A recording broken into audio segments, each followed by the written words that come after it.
Louvado seja nosso Senhor Jesus Cristo. Hoje é dia 14 de setembro, estamos no sábado e celebramos a exaltação da Santa Cruz.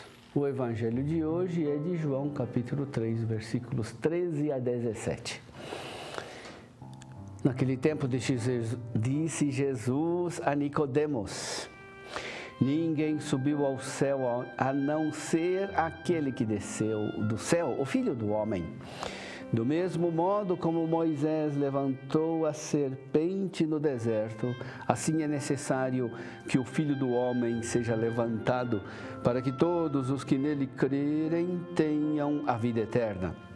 Pois Deus amou tanto o mundo que deu o seu Filho unigênito, para que não morra todo o que nele crer, mas tenha a vida eterna.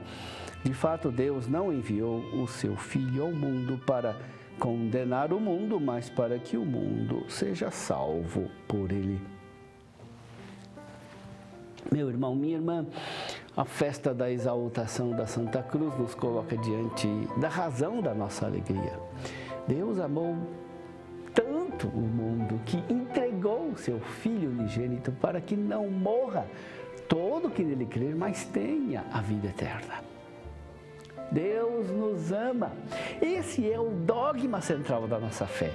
É a alma de toda a Bíblia.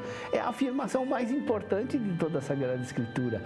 A frase tem um sujeito, um objeto e um verbo que contém o mistério mais vasto, mais profundo que podemos conhecer e receber.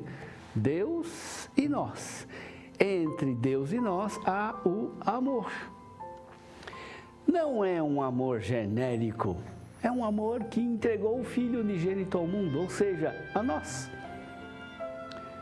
Como Jesus fala desse amor que se entrega?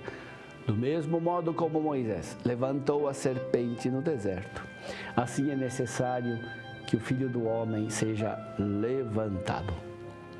É preciso reler Números, capítulo 21, versículos de 4 a 9.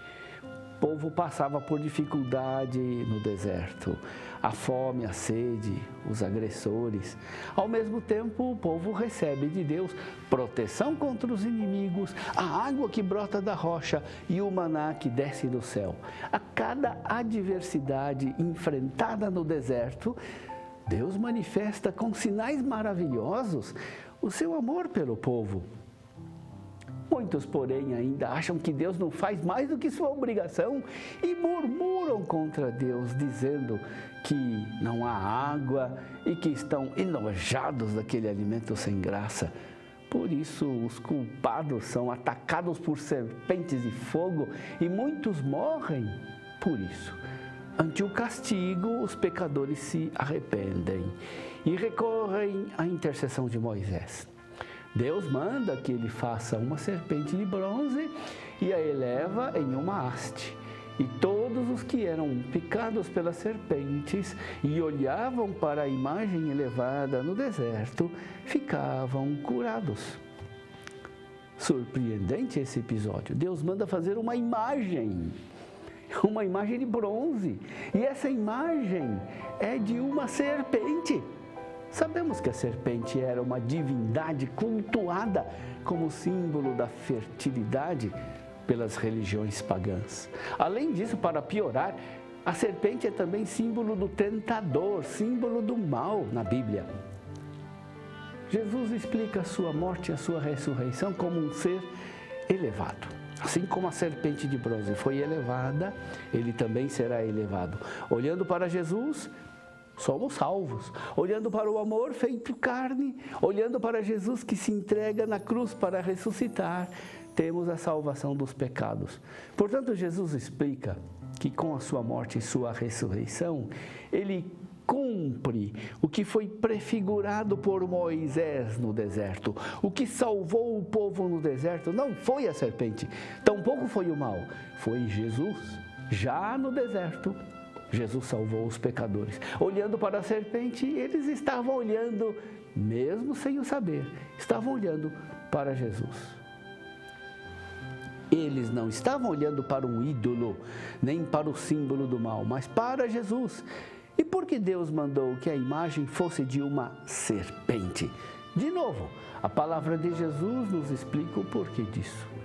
Jesus é a verdadeira serpente elevada no deserto. Ele é prefigurado na imagem da serpente, porque na cruz Jesus foi feito pecado pela nossa salvação.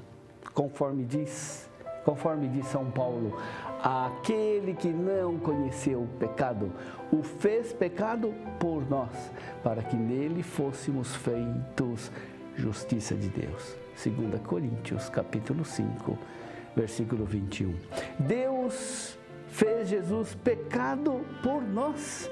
O perdão do meu pecado não é uma ação burocrática de Deus. Para que eu pudesse ser salvo, Deus fez recair sobre o seu Filho dileto todo o peso do pecado do mundo e ele foi esmagado por isso. Jesus foi feito pecado, no sentido de que ele assumiu voluntariamente sobre si o castigo que nós merecíamos pelos nossos pecados. Para que nós pudéssemos ser feitos justiça de Deus, Jesus foi feito pecado. Normalmente a serpente serve de símbolo do mal, representando o próprio Satanás. Na cruz, embora não pudesse ser acusado de pecado algum, Jesus foi feito pecado por nós. Jesus é a serpente levantada no deserto, no sentido de que para que eu pudesse ser perdoado, ele foi feito pecado por mim. Ele não foi feito pecado em si mesmo, ele foi feito pecado por nós, para que nós fôssemos nele justiça de Deus. Qual é a sua reação diante de tão grande amor? O mundo de hoje faz com que seja difícil acreditar no amor. São tão numerosas as traições, são infinitas as decepções, são terríveis as violências provocadas e sofridas. Quando sofremos a violência e a traição, somos feridos e começamos a ter medo de amar e de ser amados, porque não queremos mais ser enganados e feridos. Muitos são também os que acusam a religião e a fé de estar na origem da guerra, da discriminação, da opressão da liberdade individual. Desse modo, vai engrossando sempre mais o número daquelas pessoas que não acreditam mais em Deus, porque não acreditam mais no amor de Deus. Não acreditam que o amor dos cristãos seja verdadeiro, de que o amor de Deus seja realidade. Dessa forma, entramos em uma nova era do gelo. Sem acreditar que Deus nos ama, o mundo está destinado a se dissolver na escuridão e no frio cósmico. Se não há amor, estamos só nadando para o gelo escuro do fim cósmico. Nietzsche soube como ninguém exprimir o surgimento de uma nova era do gelo. Ele escreveu: a compaixão contraria inteiramente a lei da evolução, que é a lei da seleção natural. A compaixão preserva tudo que está maduro para perecer. Luta em prol dos desterrados e condenados da vida. O homem perde poder quando se compadece. Nada é mais insalubre em toda a nossa insalubre modernidade que a compaixão cristã. Para enfrentar esse veneno, só há um antídoto. Deus nos ama e nós cremos no amor. Hoje somos colocados diante da serpente elevada no deserto. Estamos diante de Jesus, elevado na cruz, entre o céu e a terra, com os braços abertos. Estamos diante do amor que se derrama do seu lado perfurado.